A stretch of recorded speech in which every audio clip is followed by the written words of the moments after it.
On this episode of Cape Media News, the Parkinson Support Network of Cape Cod hosts its first ever Optimism Walk to raise money for local services for those with Parkinson disease. The Love Live Local Festival strengthens the local economy in Aselton Park, and we learn about private well water testing at Steep Science Day in Barnstable. These stories and more, this is Cape Media News.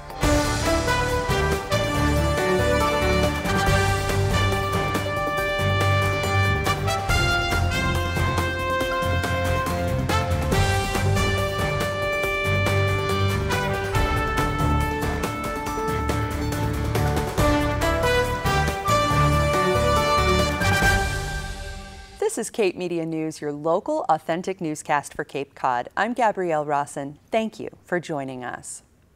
The town of Barnstable is seeking public input on short-term rental properties this week. The town is asking residents both year-round and seasonal and other local stakeholders, such as business owners, to share their opinion regarding short-term rentals in an online survey. Responses to the survey are confidential and will be used to assist the policy conversations about short-term rentals in the town of Barnstable. The survey is available through November 1st.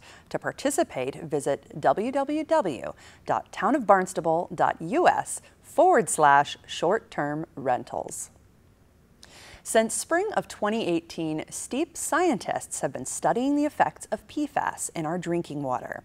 In response to growing concerns around water safety, Silent Spring, the Department of Environmental Health, and the Universities of Rhode Island and Harvard T.H. Chan School of Public Health have partnered to create private well water testing.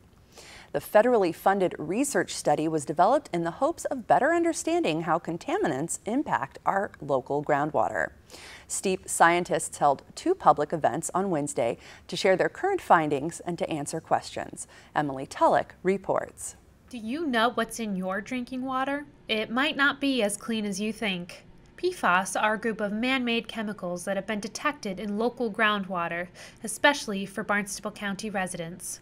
Steep Science Day was held this past week, aimed at educating the public on PFAS contamination and also revealing results from a 2018 private well study. The vision of Steep is to avert human and environmental health impacts of PFAS exposure and is a Superfund research program from the University of Rhode Island. PFAS is what they are, these what we call forever chemicals, so chemicals that don't really break down naturally and that have been produced by industry for various purposes, including the fighting of fuel fires, where they're particularly effective, which also led to the contamination of drinking water in various parts of the country.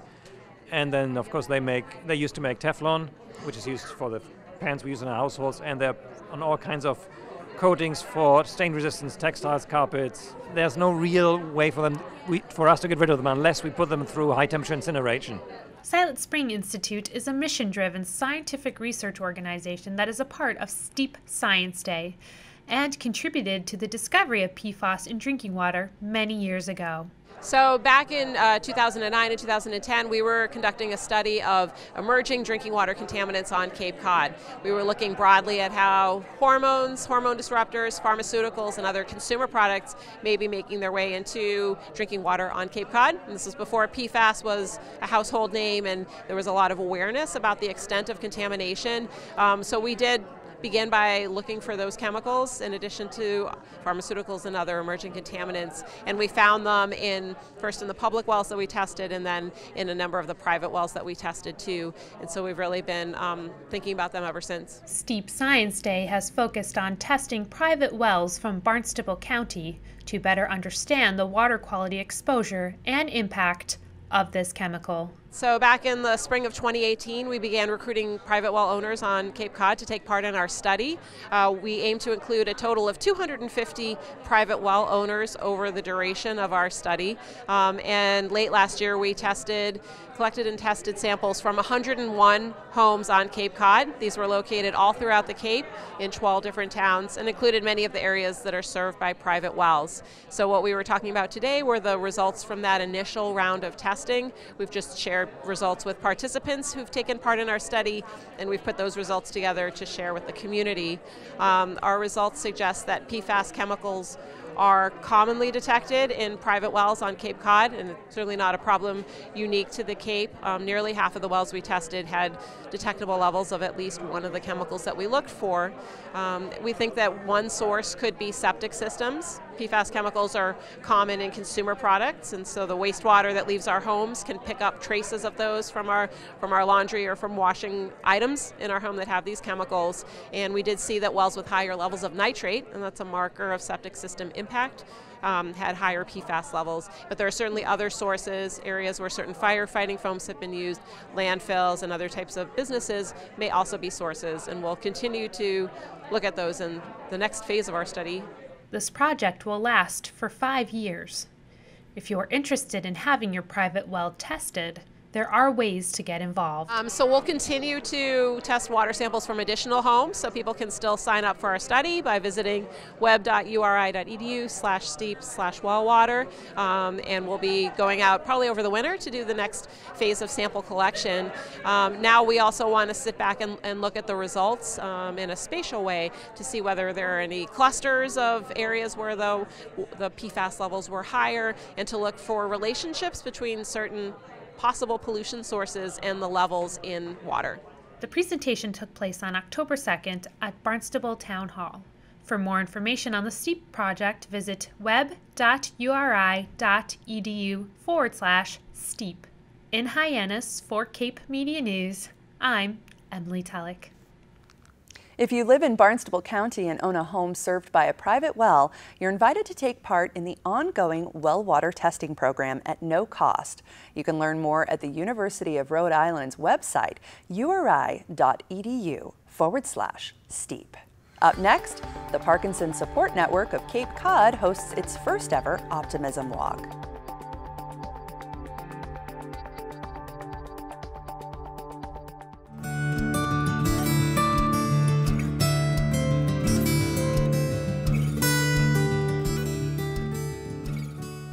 Moving is exhausting. I'm glad it's almost over. One thing I take seriously is making sure that nothing that contains mercury or is toxic goes into the trash. Items like these curly bulbs, thermometers, watch batteries, and old fluorescent tubing. I even found an old jar of elemental mercury that my grandfather left behind in the shed. Less of this going into the trash means less mercury or contaminants that can get into our drinking water or the environment. With a little bit of effort, I can make a difference. Be a groundwater guardian. Protect our local water supply. After all, it's the only one we have.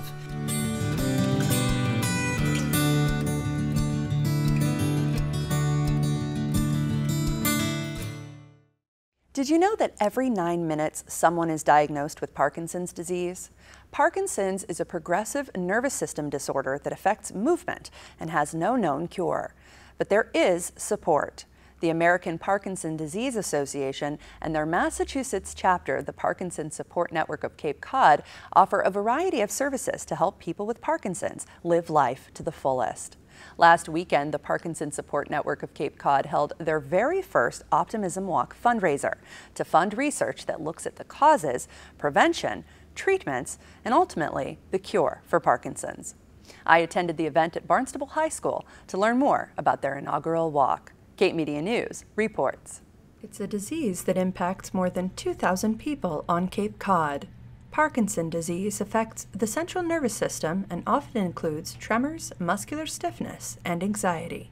That's why the Parkinson Support Network of Cape Cod hosted its first ever Optimism Walk to raise money for local services and to spread awareness. It's the Optimism Walk, and it's a nationwide network of walks that take place at the current time 19 different cities throughout the country. And the APDA is striving to make people with Parkinson's live life to their fullest. So it's strength and optimism, hope and progress, that we find a cure sooner than later. But in the meantime, that we can provide support, education, and resources to people living with Parkinson's so they can really live life to the fullest. We've had a presence on the Cape for over a decade through the Parkinson Support Network of Cape Cod, who are a branch of the APDA. We do educational programs throughout the year. We have an information and referral helpline, so if people with Parkinson's or family members have any questions, we can help them and direct them to the care that they need. The really good news is we have great treatments for Parkinson's disease, both with medication, surgery, and a lot of healthy lifestyle such as walking. Today you'll see a lot of our programs across the Cape that help people with exercise and fitness. The first ever Optimism Walk drew sponsors from all over the region. Spalding Cape Cod is really thrilled to be a sponsor of this event.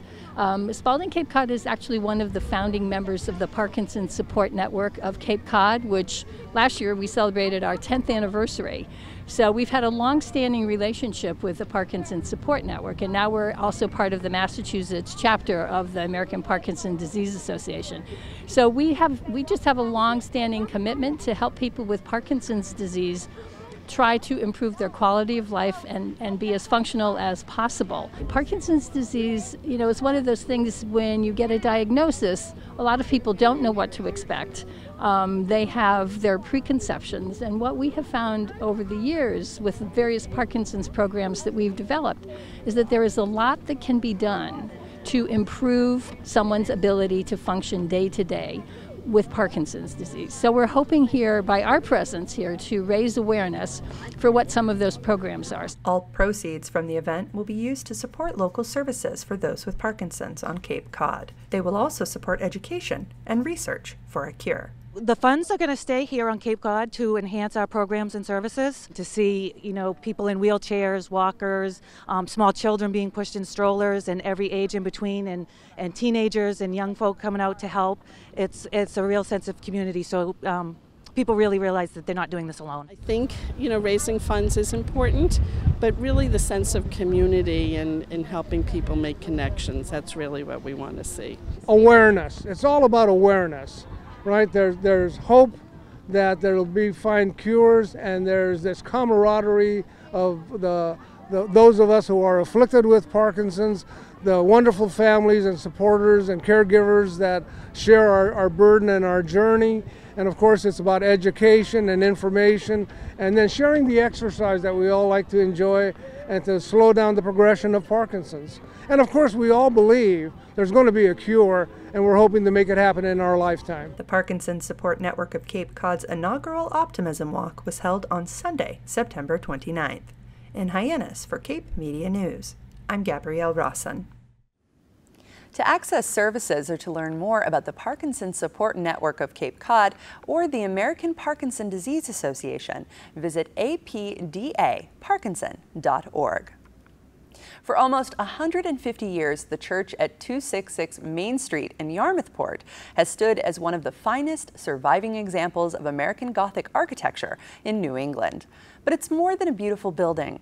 It's also a vibrant cultural center, thanks to the Yarmouth New Church Preservation Foundation, who in 1998 set out to restore and rebrand the building as an active community space for locals and artists. I visited them in Yarmouth Port while they were preparing for an evening of music with the Cape Cod Chamber Orchestra to learn more about the foundation history and their community mission. Cape Media News reports. If you've driven along 6A in Yarmouth Port, you've undoubtedly noticed the beautiful building with the big white steeple. But the striking structure is not a church. It's actually one of Yarmouth Port's most treasured community hubs. The Yarmouth New Church, which is no longer a church and not new at all, was originally built in 1870 by a Swedenborgian congregation. In 1998, a group of local citizens, some of who are the descendants of the people who built the church originally, decided that they really needed to take it over and restore it. So our Preservation Foundation was founded as a nonprofit, and since '98 has been restoring it bit by bit. We've rebuilt the steeple, we've restored the stained glass windows, we have just recently restored all the ceiling paintings, raising over $2 million independently through grants and private foundation money, so we can restore this building, and now it's a cultural destination. It's unique in America. It's one of the most beautiful Gothic churches in New England, And it's unique particularly because the congregation had locked it up for the way they did, and it was allowed to just stay in a frozen time state. And as a result, places that didn't get renovated, where that wood didn't get upcycled and trashed and turned into something modern and upgraded, as people used to think it was in the 70s. This one was quietly locked away, waiting for the day that they opened it up and took it over, and then the Preservation Foundation did such an amazing job of realizing what they had.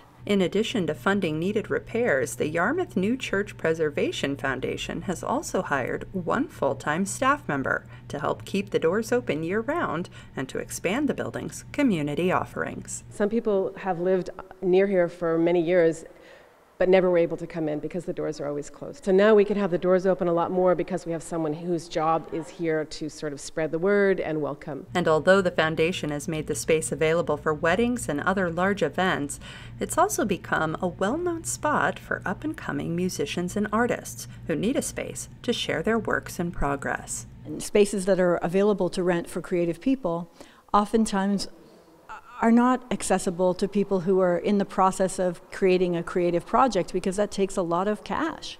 And so being a space that finds ways to work with local creatives to showcase what they're working on is exciting, not just for them, but also for the community to say, these people are all around you. And we are so blessed to live in a place where so many incredibly talented people live and create their work. Inspired by the building's beautiful architecture, the Cape Cod Chamber Orchestra worked with the foundation and local historians to create an evening of music and staged readings called Cape Legends and Lore. My whole big shtick is that I want to work across disciplines to bring music to different places on Cape Cod that traditionally doesn't have, professional classical music.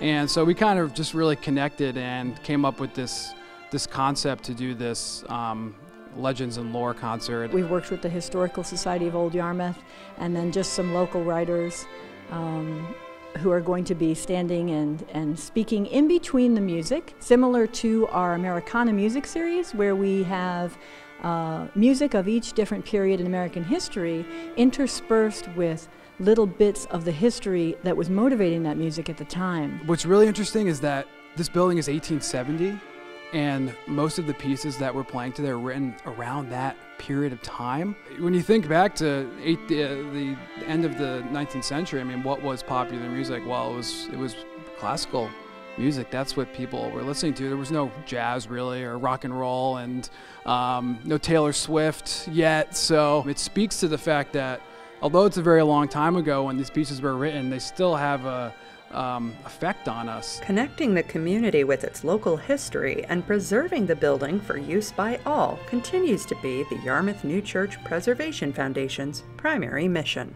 We want to make sure that history isn't something that you don't associate with your kind of living here and being vibrant here. And so for us, layering that meaning in Yarmouth and making sure that we're a part of that, knowing that it's going to be layered and layered on top by all of our grandkids, et cetera, is exciting for us. We want to kind of make sure that we maintain that timeline. We're just working really hard to be welcoming and be open and have this place be seen, though it is a place that does require a certain reverence, that it's also a space that can be really loved and enjoyed. The Yarmouth New Church Preservation Foundation is located at 266 Main Street on Route 6A in Yarmouthport. For Cape Media News, I'm Gabrielle Rosson. And to attend one of their community events or to learn more about the Yarmouth New Church Preservation Foundation, visit yarmouthportcommon.org. Up next, the Love Local Fest hits Hyannis.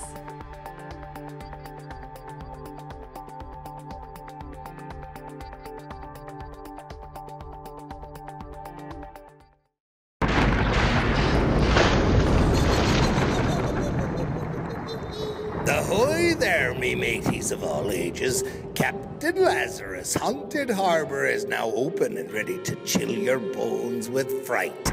Every weekend in October, don't miss your chance to see one of Cape Cod's scariest and funnest attractions. The haunted harbour is located at the Cape Cod Community Media Centre, 17 Shad Hole Road in Dennisport, and is open from 6 p.m. to closing.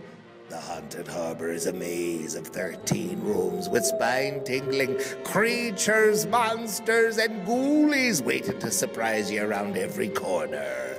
Admission is $10 to Captain Lazarus Haunted Harbor. The Haunted Harbor is located at the Cape Cod Community Media Center, 17 Chat Hole Road in Dennisport, and is open from 6 p.m. to closing.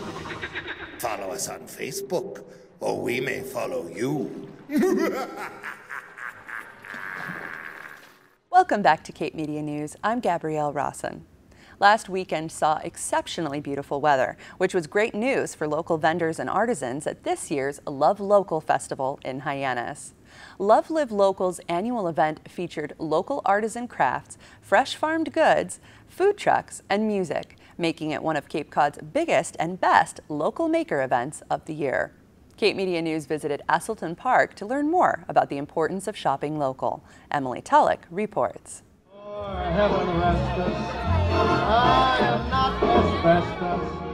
It was a beautiful and warm Sunday to go out and support local businesses on Cape Cod. Love Live Local kicked off its September edition festival in Aselton Park, where many musicians, artists, farmers, food trucks, and residents gathered to celebrate and support the business economy. Inspired by creativity and community, Love Live Local was founded on the vision of fostering an economically sustainable, innovative, and exciting place to live by creating a festival to showcase locally grown, made, and crafted products. Today is our September Love Local Fest, and we do our Love Local Fest 3 times a year, where we have local makers and local businesses that sell local makers pop up for the day, and then the community comes out and spends the day with us here on Aselton Park. We call September our Locals Fest because it really is when locals kind of reemerge from the summer craziness, and we get to all come out and reconnect with each other. So honestly, we have so many great local makers who make everything from jewelry to apparel to kids' toys, local honey, we have candles. The community is so creative, and they're all so passionate about what they do. We make knives and we sharpen knives in Marston Mills, and our company's called Cape Cod Cutlery. We're 2 guys working out of a garage right now, so we don't have a public store that we can sell at. We sell at 5 farmers markets a week and a craft show pretty much every weekend throughout the summer season. We're very busy. People want a product that's genuinely Cape Cod, made on Cape Cod. And so we try and offer that, and this is a good environment for that. Love Local is an awesome organization. I started a little bit, like around a year ago, and they've just been so supportive, and I've met a ton of vendors through this event. So what we are, we're a camouflage, and our camouflage is made up completely of shapes of the Cape. The business is based here on Cape. We have manufacturers over the country, but we are trying to venture out. We're still new. Rather than buying at chain stores or big corporations, many agree it's better to shop local. Every dollar you spend in a local store is recirculated in this community time and time again. It's about 67 cents on every dollar stays in the local community if you spend it at a local store. Otherwise, it's either 13 cents on the dollar at a national chain store, or it's 0 if you shop online. So what we try to do is encourage people to spend their dollars as much as they can in local stores. Think local first, and this event really highlights that cause. We all know that when we shop with a local business, we're shopping with our neighbors, and you know, we're all one community, and we need to support each other in order for us to be sustainable. We always support Live Love Local and their shows. We go to all the shows, and we try and support locally made products. It helps support your local economy, helps keep your neighbors employed, and helps just everybody in the area. Shop local, because instead of supporting a big name, you're sending someone's kids to soccer camp, or you're supporting the stay-at-home mom or the stay-at-home dad. For residents, we asked why they thought Love Live Local was important. Because people are local, work really hard, and they put a lot of time and effort into their businesses, and it's important. And supporting small businesses. You want to try to support the local vendors. Unfortunately, there's a lot of monopolies out there today that take away from that. This day represents to us and to a lot of people showing support for our local business, and I just couldn't be more grateful that people are connecting with our message and our mission because it's so important for our community. Follow Love Live Local on Facebook to find out more information about their holiday festival happening on the first full weekend in December. In Hyannis, for Cape Media News, I'm Emily Tellick. And if you missed last weekend's Love Live Local festival, not to worry. Organizers tell us another amazing Shop Local showcase will take place this Christmas. To learn more, follow Love Live Local on Facebook or online at lovelivelocal.com. Well, that brings this week's episode of Cape Media News to a close. Please follow us on Facebook, and thank you so much for watching. We'll be back next week with a brand new episode. For Cape Media News, I'm Gabrielle Rawson.